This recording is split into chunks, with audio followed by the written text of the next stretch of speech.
ജനങ്ങൾ ഏറ്റവും അധികം ആശ്രയിക്കുന്ന കൊല്ലം ജില്ലാ ആശുപത്രിയിൽ രോഗികൾക്ക് മരുന്ന് മുടങ്ങാതിരിക്കാൻ വിവിധ പദ്ധതികളിൽ നിന്നായി വർഷാവർഷം കോടികളാണ് ജില്ലാ പഞ്ചായത്ത് വകയിരുത്തുന്നത്. ജില്ലാ പഞ്ചായത്ത് പദ്ധതി വിഹിതത്തിന്റെ 30% ആരോഗ്യ മേഖലയ്ക്കായി ചെലവഴിക്കുന്നത്. സംസ്ഥാനത്ത് വിവിധ സർക്കാർ ആശുപത്രികളിൽ മരുന്ന് ക്ഷാമം രൂക്ഷമാകുമ്പോഴാണ് കൊല്ലത്ത് നിന്ന് ഒരു അനുകരണീയ മാതൃക.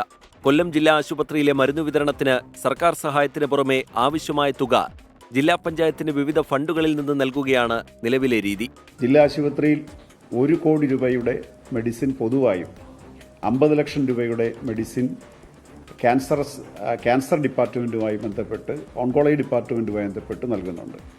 ഇതുകൂടാതെ കഴിഞ്ഞ വർഷം ഞങ്ങൾ 5.25 കോടി രൂപ ചെലവഴിച്ച് ജില്ലാ ആശുപത്രിയിൽ CT സ്കാനിംഗ് മെഷീൻ സ്ഥാപിച്ചു.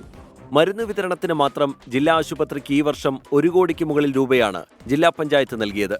ഓരോ വർഷവും തുക വർദ്ധിപ്പിക്കും.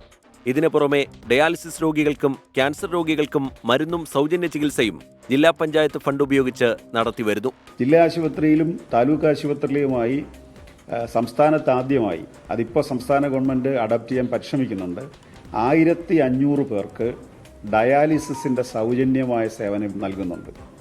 അത് ഒരാൾക്ക് 3 ഡയാലിസിസ് വന്നാൽ ഏതാണ്ട് 2100 രൂപ ഇവിടുന്ന് അടയ്ക്കണം ഒരാഴ്ചയിൽ ജില്ലാ ആശുപത്രിയിലേക്ക് ജില്ലാ പഞ്ചായത്ത് അടയ്ക്കേണ്ട തുകയാണ്. ജീവനം എന്നൊരു പദ്ധതിപ്പെടുത്തി അത് ചെയ്യുന്നത്. ജീവനം പദ്ധതി വഴി ഇന്ന് ജില്ലാ പഞ്ചായത്തിൽ പ്രവർത്തിക്കുന്ന ഫാർമസിയിലൂടെ ഡയാലിസിസ് രോഗികൾക്ക് സൗജന്യ മരുന്നുകളും ലഭ്യമാക്കുന്നുണ്ട്.